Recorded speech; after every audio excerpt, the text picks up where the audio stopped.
think just the rigors of the program were a lot different than any of us had ever experienced before. I know some high school programs are pretty tough, and the conditioning programs, they'll really push you, and you've got some hardcore coaches or kids grew up with parents that really had high demand on them and their athletic ability. But when you get to Hargrave, you have a completely new schedule and a completely new workload. So mind you, if we were used to waking up at 9 or 10 and going and getting a workout in or running some routes casually and lifting weights, okay, you feel like you're putting in work and you feel like you're doing enough to be a high level athlete.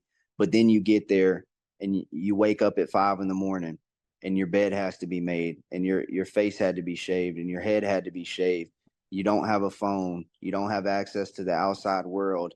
There were a lot of protocols in place. You have to put on your uniform. You get outside at about 5 or 6 in the morning and you hear the horn and everybody's in formation. And, you stand there quietly and you can't move. You march. Everybody has to be in sequence, So there was a lot of small nuances that may not have seemed exhausting, but they were extremely exhausting.